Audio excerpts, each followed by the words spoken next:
Record. Okay. Can everybody see my screen? Got it. Okay. So let's see this. Basically, purpose of the call tonight for those that are attending, the players that are attending, we've got 5 different coaches on from 5 different levels. We're going to go through the different levels in regards to their specific school. So purpose here from all levels of college soccer, NCAA Division 1, Division 2, Division 3, NAIA, and then NJCAA. Understand the differences between all the levels, understand the weekly schedule for a college athlete, and then understand the individual program from the specific coach. Quick note, this is not a Q&A with coaches. The purpose of the call is for education and for our players to understand the different levels, but also to reference back on in regards to in the future. So I'll lead the discussion with the coaches, and then at the end, if anyone's got any questions, we can answer them / I can answer them. So we'll start off with this. Basically, that's a statistic that we've pulled since 2019. Basically, 143 players have moved on from the club to play college soccer. We've produced over $2 million awarded in soccer scholarships over the last 5 years.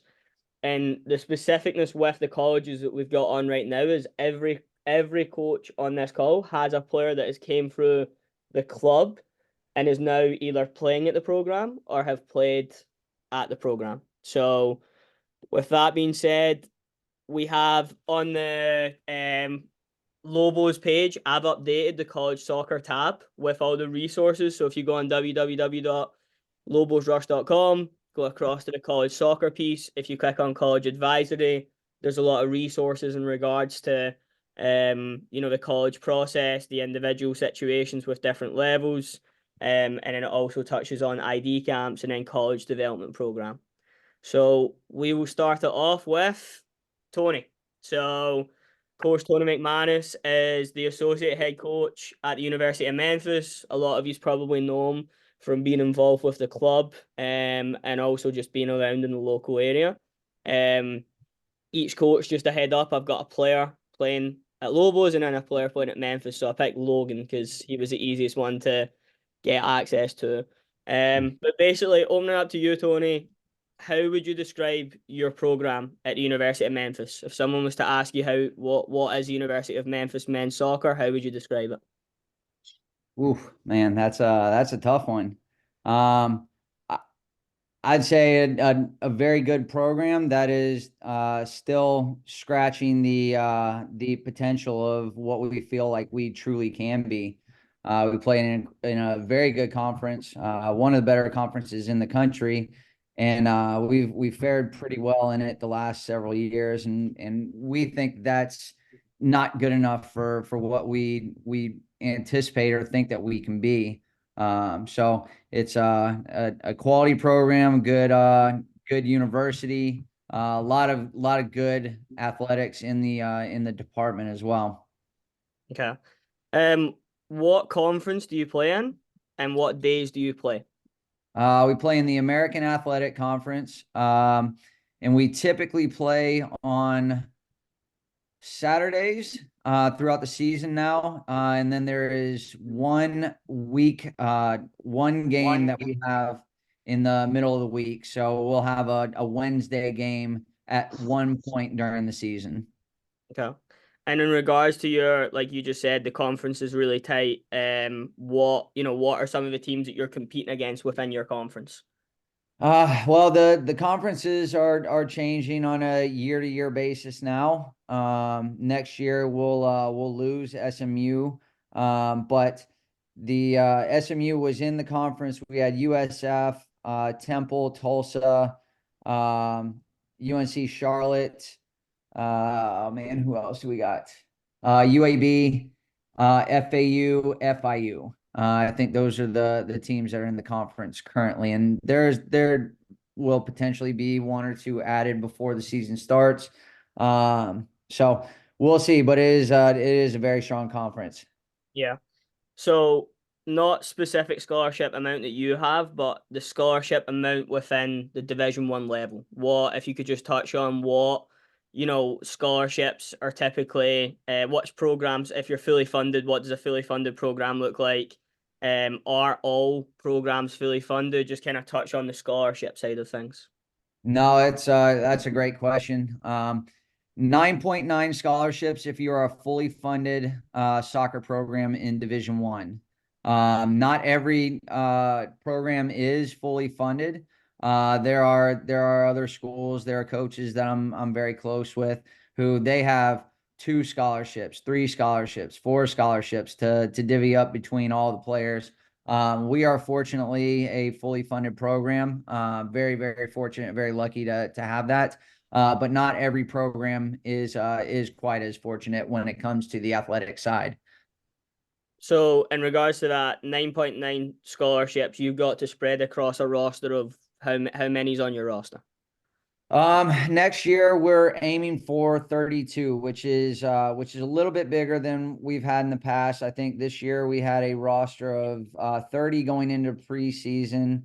And then eligible to participate or healthy to participate during the season was 26, which is why we wanted to bump it up 2 more just in case we run into the injury issues or eligibility issues again. But 32 players divvying 9.9 scholarships up, and obviously you can do the math on that. Yeah. So, like, how important, and we're going to kind of touch on that this in a later date, but what academically, obviously, like, you're looking for players that have good academics so that you can stack both the soccer and the academic piece. Yeah, 100%. That's one of the biggest components. There's nobody on our roster who is on a complete full athletic scholarship. Yeah. There are guys who have full scholarships, but that's between the athletic aid and the academic aid. We recruit a lot internationally. We recruit a lot of transfer students, and all of those typically require a lot of funding, and therefore those eat up a bulk of our scholarships that we have. And so incoming freshmen, players who have not had any time to really prove themselves at the collegiate level, they're going to be ones who we're going to look for. If you're looking for money, then the aid is going to come from the academic side. So we're going to look for academically inclined student athletes. And that's incredibly important to us. Yeah. In regards to academic programs specific to your schools, what is programs that typically your players will come and study? What is some of your, main programs within the university? Yeah, that's a good one. The business program is one of the top programs in the school. It's I want to say one of the top 40 business programs in the country.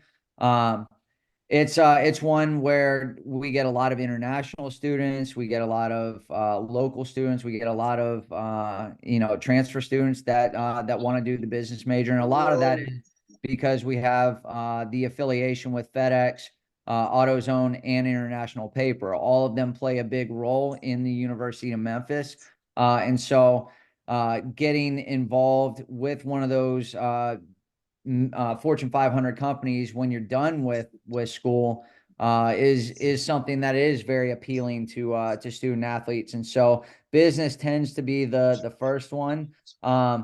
We do have a great nursing program. Logan actually is in that, or he's going to be in that program eventually. But that is something that a lot of students look towards, whether it's the nursing or something in the medical field. And then the other really big one is the music, the school music.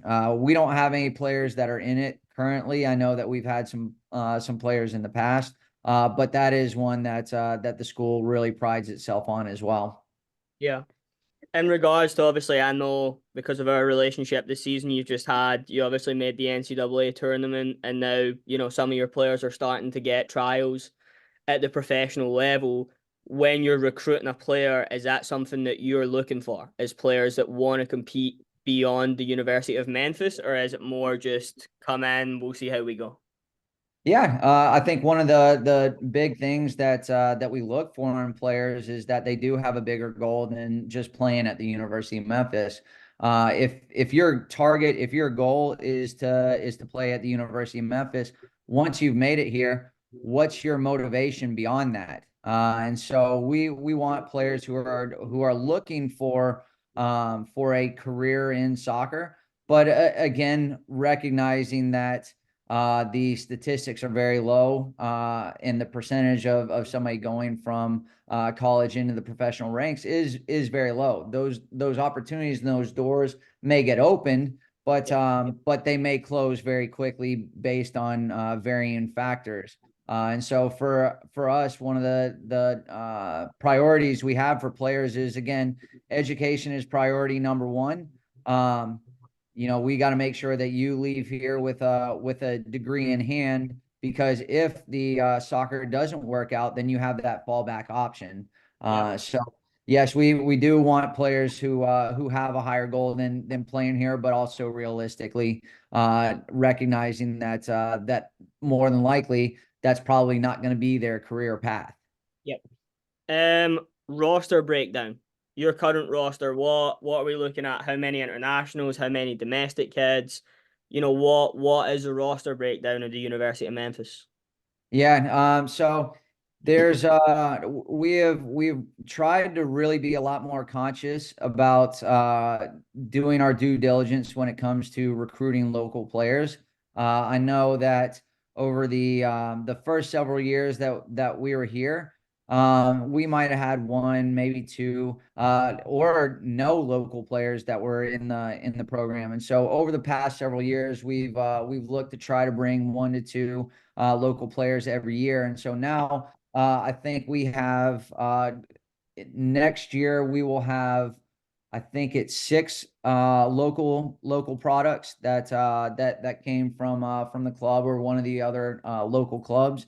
Yep. Um, and then from there we have, I would say, out of that 32, we'll have a total of about seven true freshmen, and then everybody else will be either a transfer or a returning player. And out of that group, I would say 15 to 17 of those are going to be international students, and then the others are going to be domestic students. Yeah. Day in the life of a player. If you're a player at University of Memphis, typically, when do you train? What does a normal, and obviously in and out of season can cause challenges, but a typical day in the life of a player at your program. Yeah, and it will vary week to week. So I'll give you a real quick breakdown of what a week might look like if we have just that we're in the conference season, we play on a Saturday. Sunday will be a recovery day.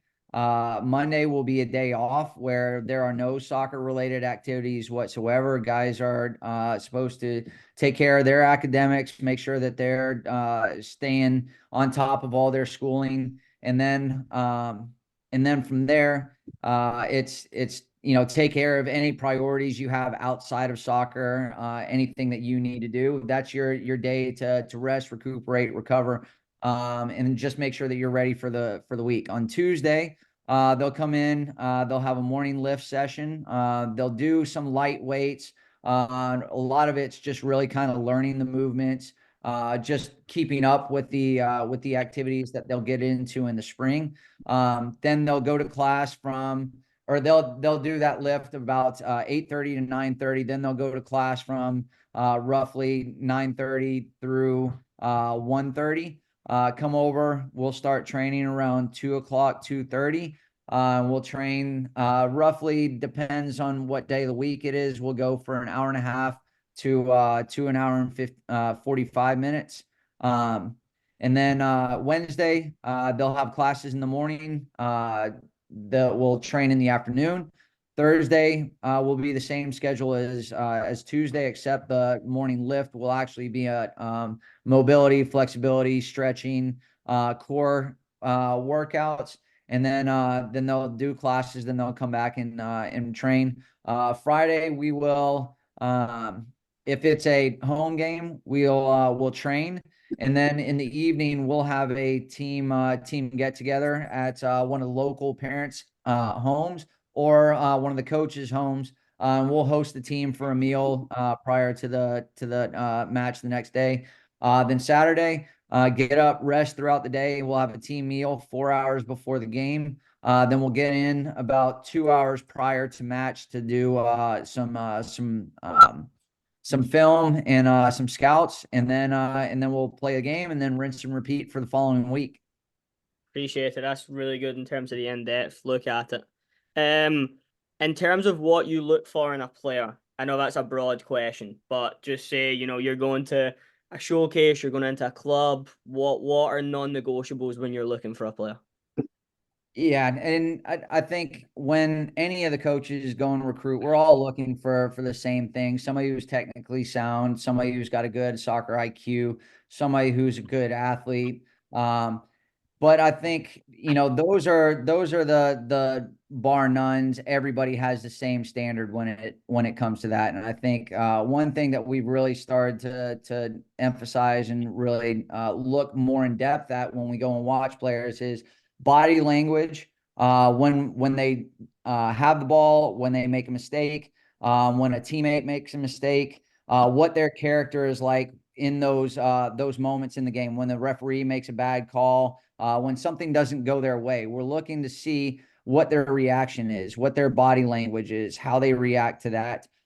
Because character is a big thing. We don't have enough time to spend to really dig in deep with every single player, and so getting to see some of those habits that players have, those are very telling of how they're going to be. And those are things that we need to know, because not every player is going to start every game for us. Not every player is going to play every game for us. And so we don't need lemons on the bench. We don't need lemons around the program. And so character is a huge thing that we look for and try to identify. Work rate, work ethic, off the ball. When your team doesn't have the ball, are you a willing defender? Do you recognize how to defend? Do you press hard? Do you press with other players? Or are you somebody who, when the ball turns over, that's your rest break? You walk back on defense. You don't get into shape to help your team defend. Again, those are really important details for us. Those are controllable things, and those are things that show some character. And then I think the last one that we really started to iron in on is just a blue collar work ethic. Somebody who's gritty, somebody who doesn't mind getting into challenges, doesn't mind getting into the battles, somebody who covers a lot of ground during the game, somebody who gets up and down the field, somebody who's just a tireless worker.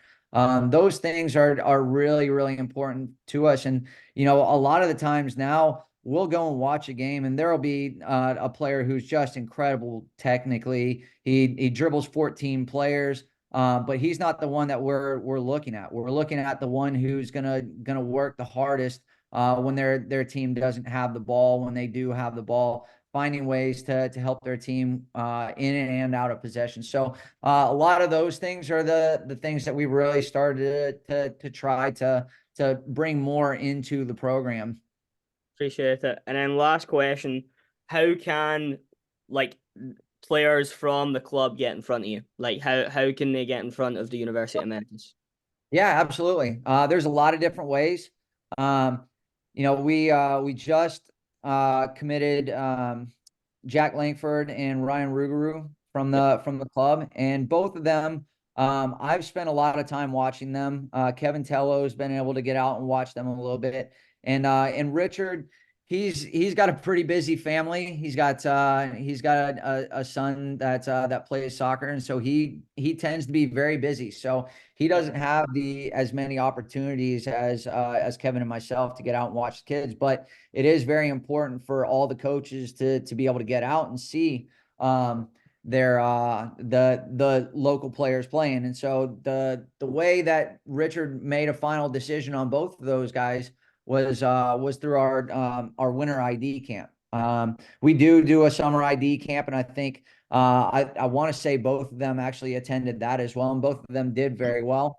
But this was just kind of the icing on the cake where that solidified things. And it's not always the ID camp. I know that Richard has been doing a really good job getting out and seeing the guys more and more. And I think that will continue because we've had a lot more success with local players. We've been very happy with the local players that have came and played for us. And so I think he will be much more active getting out and seeing the boys, whether it's in town, whether it's out of town. So I think emailing, shooting us text, letting us know what the schedules are. Now I know the boys are getting ready to get into their high school seasons, sending us those schedules, and then just staying on top of us. We get so busy with a thousand different things going on, just like all the other coaches. Sometimes guys will get lost in the shuffle, and it's not purposeful, but it is something that we do want to make sure that we connect with the local players because they mean the world to us. This is the lifeblood of the program, and I think the more local players that we have, the more the program feeds off of that, and so we definitely want to get some every year. Yeah, appreciate you so much for jumping on, and thanks for giving us an insight, mate. Absolutely. Thank you guys so much for having me. I got to run. Hopefully, this goes well the rest of the way through. Here we go. Next up is Enda Crehan. Enda is the head coach at Christian Brothers University, Division II here in Memphis, Tennessee. And as you can see, Enda, we've got Sunil, who we picked as a player that played for the club and then is now playing with you at the college. So basically, kind of opening it up, how would you describe your program? Similar line of questioning in regards to the ones that Tony had. Yeah, thanks for having me, guys. So CBU, obviously Division II program. How would we describe it? Pretty competitive program within the Gulf South. In 4 years, we've been to 2 finals and won one of them. We're always looking to kind of compete at the top of the table and win trophies and graduate players on as well. So kind of similar to what Tony was saying. Just definitely we've risen to the top, but I think we can do more as well. Yeah. In regards to the conference you compete in, what days do you play? Yeah, it's the Gulf South Conference, and we play on Friday and Sunday. Okay. So in regards to the Gulf South, kind of similar question from Tony, what are some of the teams that you'll compete against within the Gulf South? Yeah, we go all the way from Union in Jackson, Tennessee, Mississippi College, all the way to West Florida, Pensacola, over to Tennessee, Cleveland, East Tennessee. And then non-conference, we'll play Florida teams, Missouri, teams like that. So quite a wide variety of teams throughout the kind of southern mid-south area as well and towards Florida. Yeah, and in regards to your program, obviously knowing you playing Friday, Sunday, the emphasis on a squad is very big because ultimately you're playing against some of the best Division II teams in the country on Friday, then lining up against some of the best Division II teams in the country on the Sunday. Yeah, so we'll typically carry then about 38 players on the roster. Like Tony said, they're 32. They have one game, and they're still carrying 32 to 35 players. We'd be up to 38, and you do find kids will drop and injuries, and it is a tough schedule. So we'll definitely you definitely need that kind of depth. Friday, Sunday is a very difficult schedule. Yeah. In regards to scholarship amount, not specific to the program, just specific to Division II, what is kind of what's the maximum you can have? Typically, what's the roster looking like at CBU with the academic piece of thing as well? Yeah, so like I said, about 38 players on the roster. You get 9 full scholarships in Division II, and we're able to stack as well. So that means packaging players with athletic and academic need. So and that goes into the piece of the better the student you are, the more academic you get, which means the less soccer money we have to give you. So 9 full scholarships in NCAA Division II men's soccer. Yeah, and then academic programs specific to your school? What are some programs that are specific to Christian Brothers University that a lot of your students obviously take? Yeah, CBU is pretty well known for engineering, so that's civil, chemical, mechanical, engineering management. Have a lot of connections in kind of similar companies as well in the business world, like Tony said, FedEx, International Paper. We have a lot of students now working at Buckman. So yeah, business and engineering would be the two main ones. We do have others as well, sports management, education sciences. So, but the main ones that we've been known for would be business and engineering. Mm-hmm. And then just touching on like players coming in as freshmen to the Division II level, what are some challenges that you've seen with players coming in and trying to compete at the Division II level? Pros and cons to the kids coming in straight from high school to the GSC. Yeah, I think it's very few kids will come in right away and start, and that's international or domestic. I think some of the things obviously that they struggle with is the physicality of the game, and then trying to balance that training schedule with a hefty travel schedule and games. 2 games a week is tough. So now and again we'll get a freshman that'll come in and blow your socks off and kind of be like he's good, and he's able to play. But oftentimes it takes a year to kind of get there. So our captain right now is from Louisiana. And he didn't play his freshman year. I don't even think he made the travel squad. And he's gone from never making the travel squad his freshman year to, a brilliant player for us and now a team captain from Mandeville, Louisiana. So, it can be done, but I think patience is super key.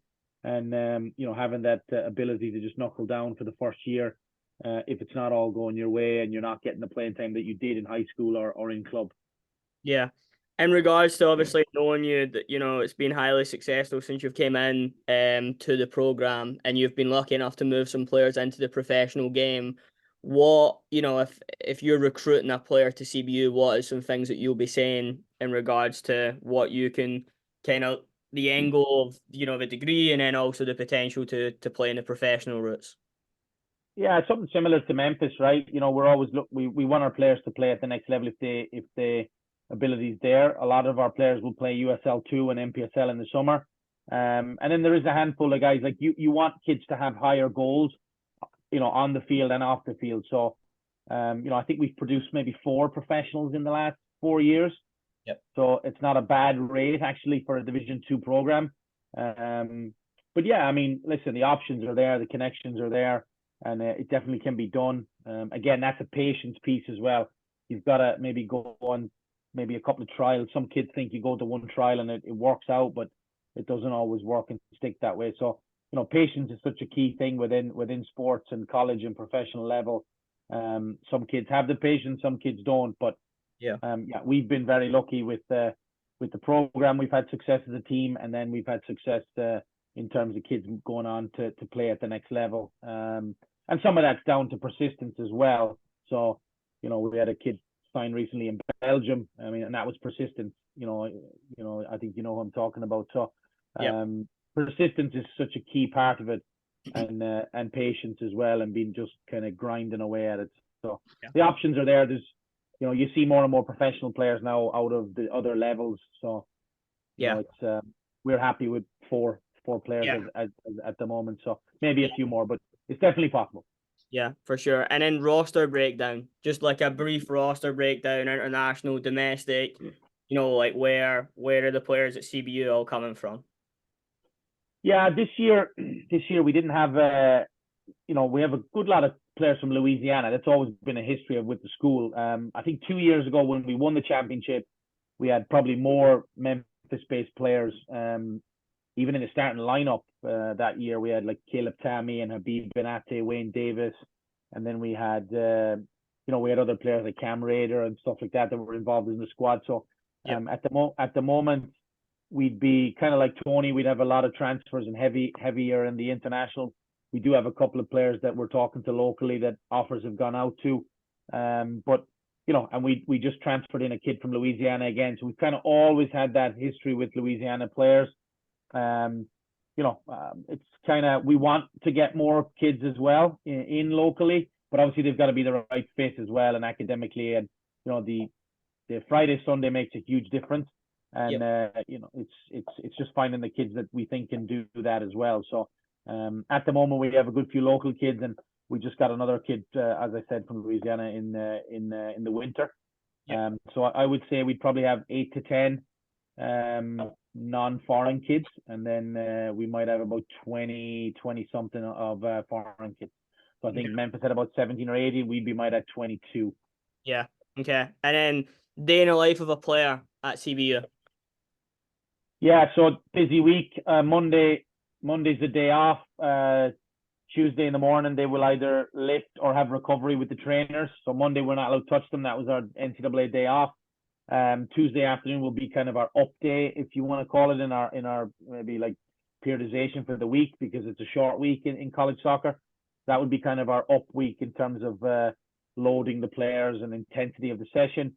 Wednesday as well would be kind of, you'd be tapering off a little bit, maybe tactically. Thursday as well, it'd be tactic and video in the afternoon. And if we're away that weekend, like to Florida, where we're leaving on Thursday, that training session might be in the morning at 6 o'clock. And then we travel, and then the video might be at night. Friday we play. Saturday is another tactical walkthrough and recovery for the players that played. The players that didn't play will train and get a good sweat in. Sunday is another game day, and then we travel back and repeat again. It kind of repeats itself. So Monday's the off day again, NCAA mandate. So quite a hectic week. In terms of all that. And then on top of that, you've got kids that are studying civil engineering and mechanical and chemical. So it's balancing that time to make sure that they're getting their studies in, because those majors are very, very difficult in terms of hours and what they need to do. So tough week. It's tough with one game a week, but trying to fit that 2 games in, and then you have scouting reports for 2 teams. 2 teams might play different formations. So there's really a lot to cover within the few days, and that day off, sometimes it's great, sometimes it's not. You wish you were able to just be able to get them into a classroom and talk to them, but really can't. So that's kind of a week for us. Kind of that's kind of the gist of it. Yeah, and then last 2, what do you look for in a player? I know it's general, but just what are some? Yeah, I mean, obviously you want technical players, you want, kids that tactically understand what's going on. And then, like Tony said, you need, kids that, CBU, we've reached success with probably a lot of blue collar kids that are able to buy in and work and really tick those boxes for us. So we want coachable players, adaptable players. Again, if you come in as a right winger and you think that's all you're going to do, we might play you as a number 10, or you might have to do a job as a right back. So I think being adaptable and coachable are 2 of the most important things nowadays in any sport, not just soccer. So, but for us, it is an adaptable, kind of flexible week, and we might lose a player on a trip and we might need you to play somewhere. So I think being flexible, being adaptable, technically good, and being able to understand. And then, kids that have, we look for, you got to have some good grades, because there's a lot of travel. You leave Thursday morning, you're not back till maybe Monday morning at 1 a.m. or 2 a.m. You have to be able to manage the loads as well. So maturity is a big one as well in terms of the academic piece, and maturity on the field and off the field. Yeah. And then last one, how can our players get in front of you? Yeah, so similar to Tony, what he said there, keep telling us the schedules of games and trainings. And, next week there's going to be, obviously we're in Florida. Even I'll be coaching down there at the regional event. So we'll get to see a couple of the boys play there. But it's just, constant communication. I think coming out to see our games as well, that's kind of been a good one. Don't be afraid to show up and watch a game. We always get a lot of kids in the spring come to watch a game, or in the fall. And shoot us emails. Hey, it can be good win on Friday. I saw you guys won 1-0. That was a good achievement. Or hey, tough loss on Friday. Kind of pay an interest in the program and not just be generic in everything you do, and don't be a stranger. Yep. Okay. Thank you so much. Appreciate you, mate. Yeah, no problem. Thank you. Okay. Moving on to Matt Lamb. So Matt is the head coach at Rhodes College, and our local college here in Memphis, that compete at the Division 3 level. So opening up kind of the first question, how would you describe your program? Yeah, I think it's a similar vein to what the other coaches were talking about, and probably similar to what the upcoming coaches will talk about.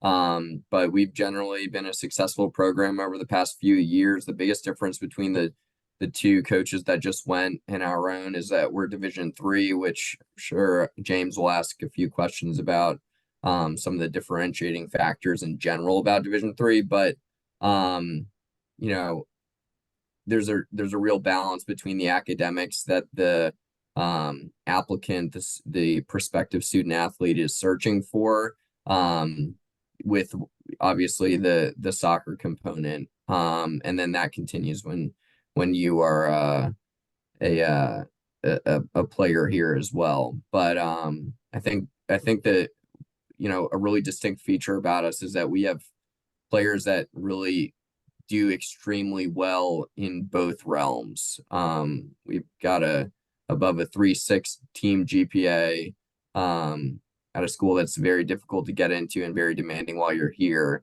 And then every kid who's come through over the past 3 years has either been to a final or won a regular season championship.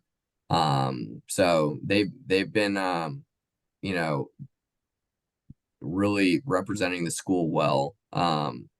But our program is something we're really proud of, and one that maybe is a little bit smaller in town just because of the size of our school, but one that I think packs a lot of pride.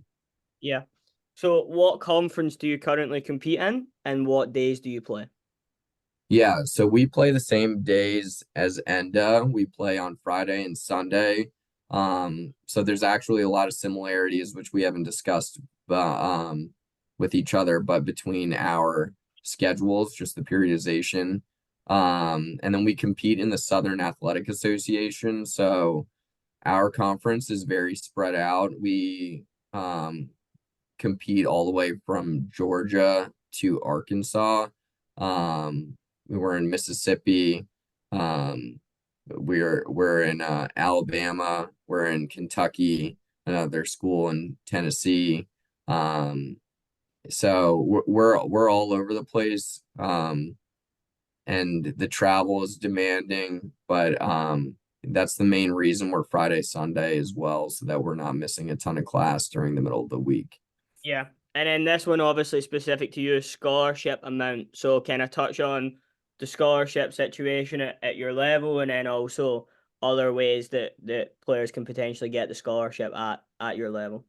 Yeah, definitely. So I think most people know that there's no athletic scholarship at Division III across the board. So when we're looking at students, it's just the utmost importance for them to be doing really well in the classroom. So for example, James, if you have a team and we go and watch them play, the first thing that I'm going to do is identify all the kids with high GPAs or high SATs. We're test optional, but kind of the general thing is we're really identifying kids that we think can get big scholarships to make Rhodes a more affordable option, just because we know that they're not going to be getting athletic scholarship too. Typically, the kids that are looking at us too are looking for a really competitive, kind of elite private liberal arts institution. So there's a good relationship between the players that we identify and even some of the players that are able to find us. But I like to think that even though that narrows our pool a little bit, it also makes it, a pretty direct line of like where we're searching. And I use that example if I'm going to, watch a team play and there's 22 players on the field, the first thing that I want to do is be able to identify their academic information on the sideline prior to even choosing kind of which players I like the most and what are we know what our needs are, but there's no sense in identifying a center back if I don't know how his grades are holding up. Yeah. If that makes sense. Yeah. For sure. And then obviously with your school being so pristine, like academic programs specific to your school, what is some of the programs that a lot of your kids will come to Rhodes for?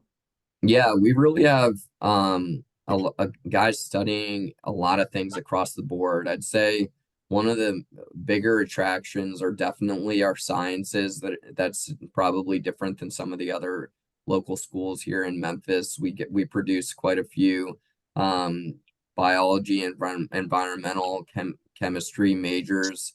Oftentimes guys are minoring in a lot of different subjects as well, but some of those guys are going off to med school immediately after graduating from Rhodes, and I think above 90% are getting into their first choice med school. So we have plenty that are in med school, plenty that are currently doctors. So I think that is one of our major, like a higher percentage, but we probably have less than 25% that are going that route. Probably close to around 25% also are in the business route, and then the rest are really spread out. So it's a liberal arts school. I think we have over 50 majors and minors combined. So just like I was saying in the beginning, across the board, there's quite a few different areas of study that our guys get into, and a lot of them are really strong. And I don't mean to kind of dilute the answer, but I think that's kind of comes with the territory at Rhodes a little bit.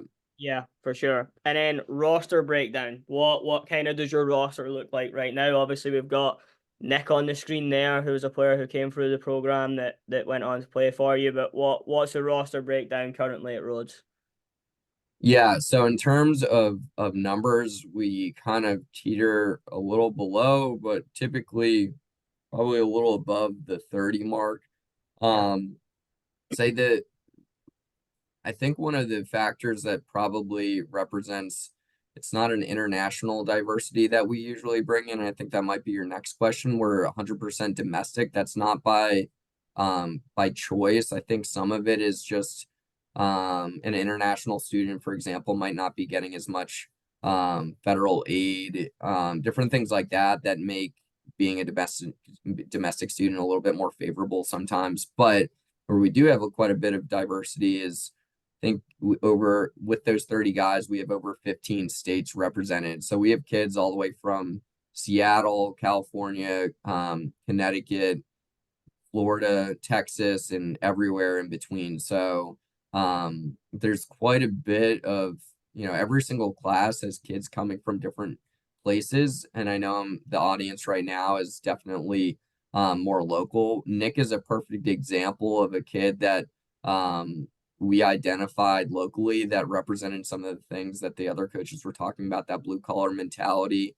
And that might seem ironic because Rhodes represents this kind of elite institution, but I think there's a lot of consistency behind what, a coach is looking for and what makes a team really tick. And that's the hard workers. And I think you can find that from a kid that's going to a private school. I think you can find it from a kid coming to a public school. But obviously the kid that's willing to grind and be versatile and play for the team is really important. But our roster makeup has kind of, it's if there's any major territory, it's the Southeast. Yeah. Yeah. Okay. And then day in a life, what typically does a day in a life look like for a student athlete at Rhodes College? Yeah, not too different than NDAs. I think the schedule is really similar because we're on that same Friday, Sunday. So Monday's going to be an off day.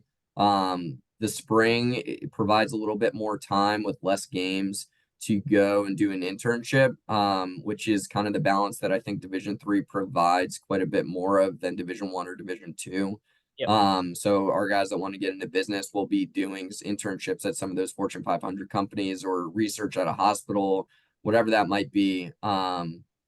But typically a day will look like classes from 8 and obviously not this entire time, but all the way until around 3. We leave that time pretty open to them. And at 3:45, we train for about an hour and a half. By the time we get to Friday, or Thursday, we start combining some film into that. And obviously kind of measuring the intensity of the weekend and being able to gauge the intensity of what training should look like for different players can look different for every day of the week. Yep. And then what do you look for in a player? Yeah, I think that's a broad and it's a tough question. I mean, if anyone is interested in kind of diving into that more specifically to Rhodes, I'll kind of spare you the time, but I think we have a really distinct style of play.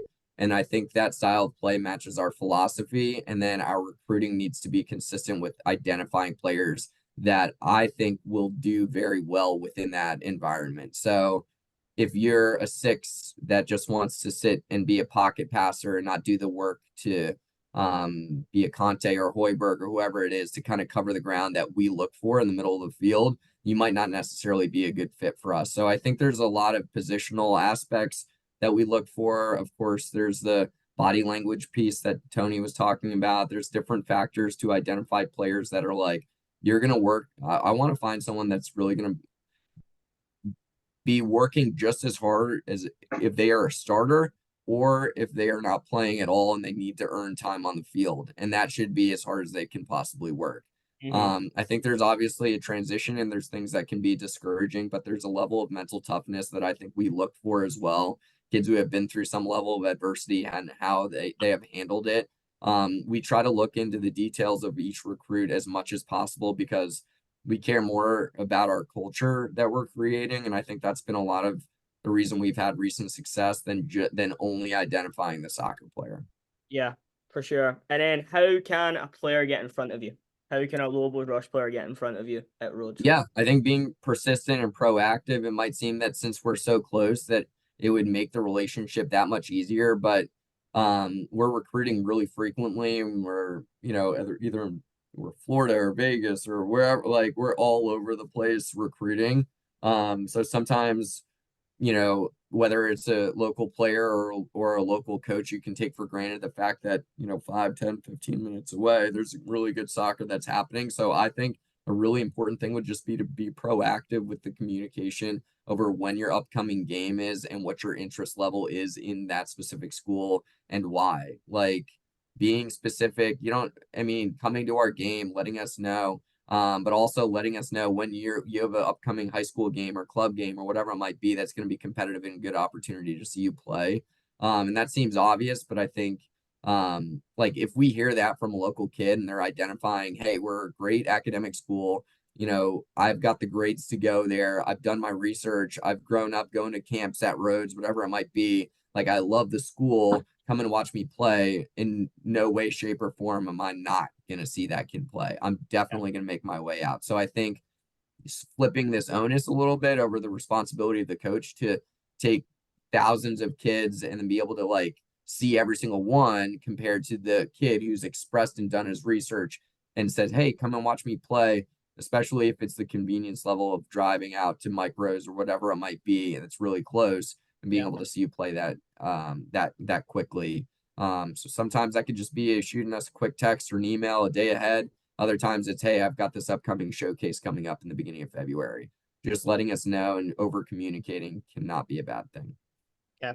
Appreciate you so much for jumping on, mate. And we'll keep in touch. Sweet. Thank you, James. Appreciate it. Okay, next up is Shane Keeley. So Shane is the coach of Cumberland University, which is an NAIA in Nashville, Tennessee. So basically, first question, I'll flip it on to you again, Shane. How would you describe your program? Yeah, I think the previous coach have said we're a competitive program, we're an ambitious program. This is my second year as the head coach. So obviously some things have changed, and I'm trying to get the program to where I want it to be.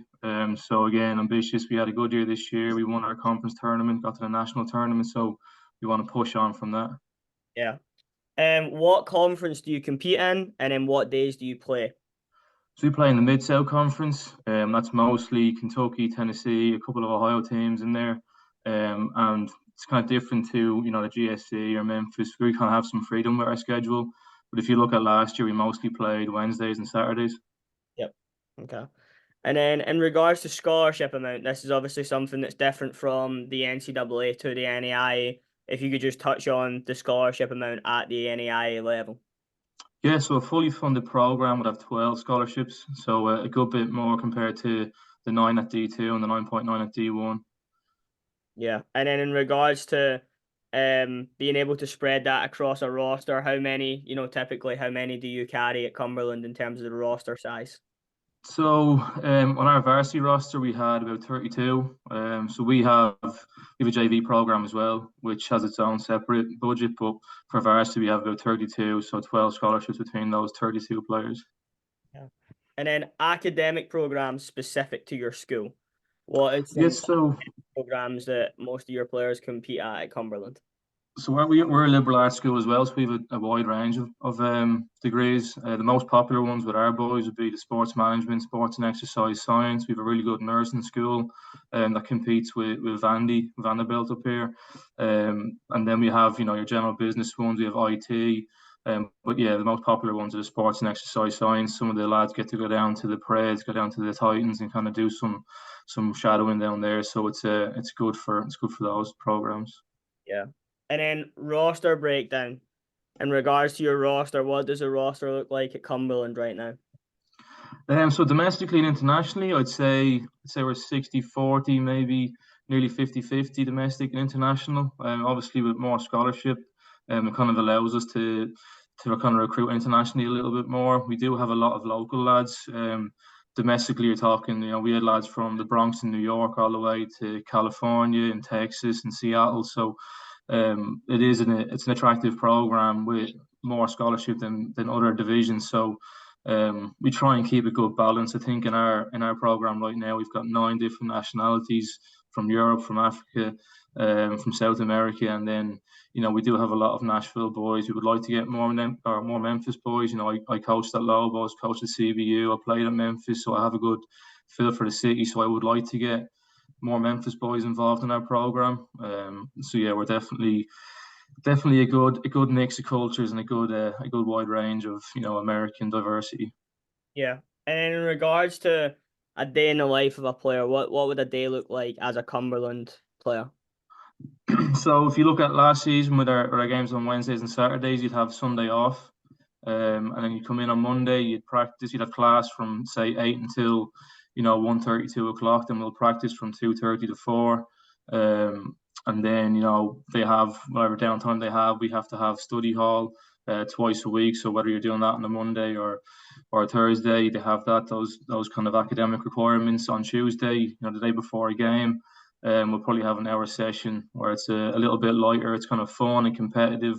Also before the session, we'll do a video, we'll do our scout, and then for the last half an hour of that session will be, going through the scout and, talking about tactics, some set pieces. And then on the Thursday after the game, we'll do a recovery for the lads who played over 60 minutes. The other boys that didn't play will practice just to keep them fit. And then, Friday again, you're into a pre-game session with video before the session, and then obviously the tactics part as well. And then whether you're traveling or playing on Saturday, you're at it again. Yeah, got him. And then I know generic question I've asked it to all the other coaches, but what do you look for in a player specifically? What are some of the boxes that need to get ticked to be a Cumberland player? Yeah, I think talent's obviously is the most important, or not the most important, but the most obvious one. That'll get you in the door, that'll get the attention. But then what we talk about a lot is the non-talent habits, where it's your work rate, your body language, your application, your dedication, how you take care of yourself off the field. For recruits, it's going to be the communication, not always emailing, not afraid to pick up the phone, have a conversation, to ask questions. Because as an NAIA coach, everybody wants to go D1, everyone wants to go D2, they want to be NCAA. But everyone's journey is different. You want to be able to get on the phone and ask questions about your program, even if you haven't heard about it. You schedule a call, you want to look up some majors, look up the program, have some kind of insight of what the conversation might look like with that coach. So yeah, it's the non-habit stuff, obviously the talent as well, and being a good person, showing your morals, being polite, again being personal to the coach. Yeah. I think something as well is obviously you compete against Division 1 and Division 2 programs, and the level of play at NAIA is no different to Division 1 and Division 2. Like, you go toe to toe with a lot of A programs. Yeah. Listen, since I've been at Cumberland, that's 2017. We haven't lost to a Division 2 program. We tied with Memphis last spring. We played Lipscomb. We played AUM. We played Christian Brothers. We played Trevecca. We've beaten all those Division 2 teams. We go toe to toe with the D1 teams that we played. We played Lipscomb last season. They're number 15 in the country in Division 1. We lost 2-1 pretty late in the game. So it's not a million miles away. I know it has this perception of being the bottom rung of college soccer, but we've had lads who have either gone on to play pro, like the boy who was from the Bronx in New York. He's at Sporting Kansas City right now. We've had a German keeper who signed for Chattanooga. He coaches for Bayer Leverkusen. So, there is talent, there is good teams, good players at the NAIA level. It's just, whether they are non-qualifiers for NCAA or whether they don't get recruited or whether the school is the right fit or they like the program, they like the location, they like the coach. It's every journey is different, but NAIA is very competitive. Yeah, for sure. And then how can we get in front of you? How can the players at Lobos get in front of you for Cumberland? Yeah, I know the last three colleges are local colleges. They're local to Memphis. For us in Nashville, it's about emailing us, being consistent, being persistent, getting on the phone, coming up and visiting colleges. Like you look at Mahir, when we recruited Mahir, he came up to visit Cumberland. He introduced himself. Him and his mom came up, and it meant all the difference, because obviously I talked to you, I talked to Mark, about players who've been at Lobos and say they're talented, but they don't come up to the college. So that's a massive difference. And the one difference with the NAIA, you can come to Cumberland and have 2 tryout dates. So what we did with Mahir or some other boys from Memphis is that they come up on Thursday, they'll train the Thursday, stay Friday on campus or with some of our players, and then train again on the Friday. So they get a good feel of the campus. They get to talk to the players. They get to see the cafeteria. They get to see the dorms. They get to see the field, the facilities, everything. So that's kind of another benefit outside of the NCAA, especially on the recruitment side. If you want to come visit campus, you just get in touch and we sort something out, and whatever works for you guys in between your high school schedule. If you can come up for a couple of days or even in the fall, come up and see a game and then, train, one of those days, it really is a good benefit. Yep. Okay, mate. Appreciate you chiming in and appreciate your time. Thank you very much. Problem. And then last but not least, we have Michael Sullivan, who is the head coach at Northwest Mississippi Community College. So again, it's another route and another different level. How would you describe your program?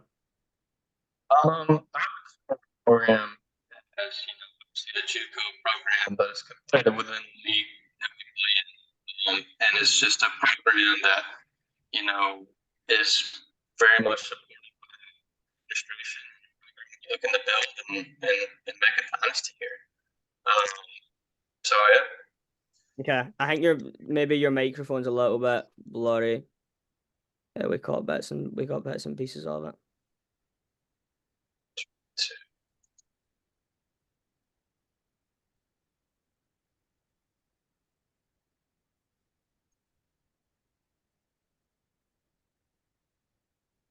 Can you hear any better? Yeah, a little bit. So what conference do you compete in, and then what days do you play? So we compete in Mississippi Athletic Community College Conference, the MAC, or the NJCAA as well. But we play our conference games on Tuesdays and Fridays, and preseason games can kind of vary from day to day, just depending on what schedule works best for both schools. But typically it's twice a week, like I said, Tuesdays and Fridays. So okay, and then scholarship amount, and then obviously the differences between your program and the other programs. It sounds at first like 24 total scholarships, but those scholarships cover things such as tuition, and that's the reach of our scholarships. And basically, it goes to the 24 guys that have earned the spot and can.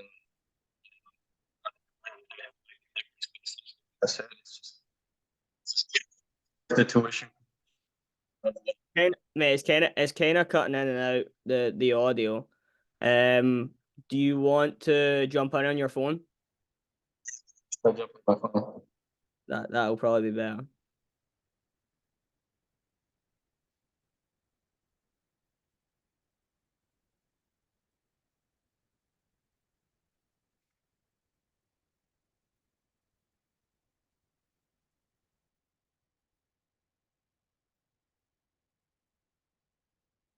And then when you've got it on, just tell me when.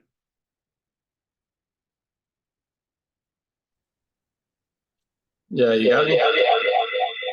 Yeah, it's just super echoey.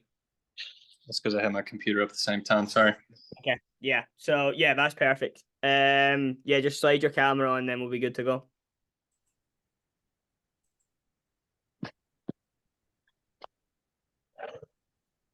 Okay, perfect. Yeah. So we'll go back from the start because the audio was very sketchy. So how would you describe your program? Yeah, so it's a program that we're definitely becoming competitive within our league, and it's a program that has a lot of support administratively as far as the things that we're able to get done on campus. And it's a program that we're looking to find the players that are ready to go and find the players that are ready to commit and kind of build their own legacy and see how it goes. Yeah. So what conference do you compete in, and what days do you play? So we compete in the MAC, which is the Mississippi Athletic Community College Conference, which is just a league confounded of basically teams within the state of Mississippi that are JUCOs as well. Obviously, we can play other schools. They won't count against our conference games. But typically, we play on Tuesdays and Fridays for conference. So it's a quick turnaround in the middle of the week, so to speak, as far as like being able to play, being able to recover, being able to play again. But typically, that's what our conference schedule looks like. Our preseason schedule can kind of vary from day to day, depending on what lines up for each school. Yeah. Scholarship amount, and again, I kind of asked it, but like specifically with the junior college level in Mississippi, what is, the scholarship amount that you have? What's the in-state versus out-of-state rules? Like what are components to do? Mm-hmm. Yeah. So we get 24 total scholarships within the team. 6 of those scholarships can be out-of-state scholarships, being that it is someone not from the state of Mississippi. International counts just the same as somebody from Alabama in the eyes of our league or any other surrounding state within the U.S. So those are the numbers per scholarship, what we can do in-state, out-of-state. In-state kids, you're looking at, both in-state and out-of-state are looking at tuition waves. Obviously, there's different tuition prices for an in-state kid versus an out-of-state kid. More or less, if you come to our school under the LOIs or scholarships, you're looking at very low cost dorms and meals and such. So that's kind of benefits to our scholarship system. And then academic programs specific to your schools, like what academically, what routes and programs do you offer at your school? Well, the cool thing about the junior college system is it's really kind of set up to suit a multitude of different majors that people want to have. Like, we can just as easily go and put you on track for a business degree as we can for an engineering degree or a music major. The way it's set up is to basically knock out your core classes or to knock out your electives before you actually go to a 4-year school and play. So most of the time when people are going into 4-year schools, like I said, most of the time, you're going to spend about a year to a year and a half, sometimes even 2 years, just knocking out courses before you can actually get into your major. So we're really set up to help you knock those courses out. And I'll also add that typically we have a lot smaller classroom to be able to do that versus some of the bigger schools. So majors are, obviously there's some strange ones out there that you might not be able to find, but all in and all out, I would say probably 90% of the majors that you would want to try to get into at a 4-year school, we can knock out the prerequisites. Yeah. And then roster breakdown, just a roster breakdown of the current roster at Northwest. Yeah, so most of our players are from the state of Mississippi. That ranges all the way down to Pascagoula up to Hernando, Mississippi, and kind of into Olive Branch. This last year, we pulled a couple of players out of state-wise from the Florida area who were also a part of the Rush programs, and we had Texas and New Mexico. So you know, it's only 6 of the guys on the team can be from out of state. So, like I said, the majority of the roster breakdown, to be put simply, is going to be our Mississippi guys that are ready to put in the work, ready to go, ready to play. Yeah. And then a day in the life of a player. What is a day in the life of a player at Northwest?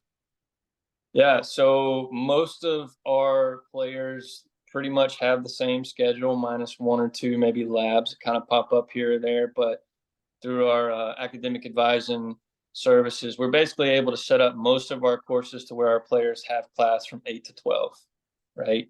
You know, your girls' team may be a bit different, just the way you kind of schedule the practices versus mine. But for the most part, we all put together, you know, a document for our athletic advisor services, and we all kind of get together. So you have classes 8 to 12, and we would have practice, say 3 to 5, and then recovery with athletic trainers. Preseason's obviously a bit different. You catch a couple 2-a-days in a week, but you know, it's pretty much class, calf, practice, sleep, wake up, repeat. Yeah, yep, for sure. And then generic question, obviously ask it to the other coaches, but what are you looking for in a player? What is something that you're looking specifically for in a player? Yeah, so I definitely can't take away from anything that the other coaches have said. I mean, obviously, you want somebody to come in that can play and make a difference. But I think one of the things that I really like to look for is what I call a culture player.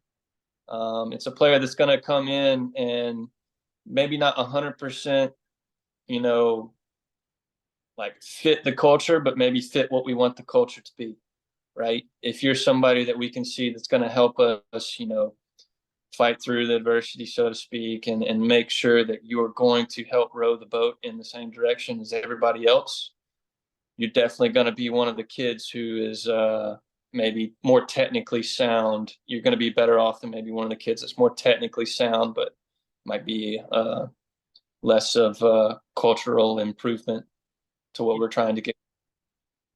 Yep, got you. And then how can we get in front of you as a player? How can our players at Lobos get in front of you for Northwest? Oh, absolutely. Definitely all the Lobos kids, I'm always at the Lobos tournament. So that's definitely one way to do it. Another way is definitely reach out through emails and keep sending them, because I mean, all coaches will tell you we get a bunch of emails. So sometimes it might just get lost in all of the different emails, but stay in touch. I mean, after all, you know, coaches are human as well. Sometimes we may send you an email back and just make the mistake of, you know, not maybe putting you on a list where we can look at your name and make sure that we follow up. So sometimes it is just that one follow-up email. Say, hey, coach, I don't remember if you talked to us or not, but, you know, XYZ. Yeah, for sure. Okay, something else that I want to touch on with obviously Coach Sullivan's got a bunch of players from Lobos that have came through the club and have went on to play at Northwest, but the one that I'm highlighting right now is he played at Pensacola Rush. So it's kind of that global Rush connection. You know, we know the guys down that run the Pensacola Rush down in Florida. And Will, the player on the screen right now, you know, that's him in bottom right playing with Pensacola Rush, bottom left playing with Northwest, and then he now currently coaches for us as well. So a big thing that we're trying to get is like keeping Rush kids within, you know, the network of the Rush, and that's something that is pretty unique and pretty special to the club in regards to being able to network with, you know, other programs that are down in Pensacola, Florida. So that's something else that I kind of just wanted to show within the slideshow. So thanks a lot, Coach. So basically, next thing that I've got is, you know, we run a college development program. You know, me and Coach Enda, the CBU coach, we've been running it for the last 2 or 3 years, and it's basically all of our players that come through the club that then go on to play college soccer in the summer months in June and July. When they come back, we put on training for them so that they can keep their fitness levels up over the summer, and they can also connect with ex-teammates and push themselves against all the different levels that we have within, you know, within the club that have moved on to play at the various different levels within college. So that's just another resource that we've got in regards to the college development and college advisory piece of the puzzle. So I'm going to pause and stop share, and I'm going to stop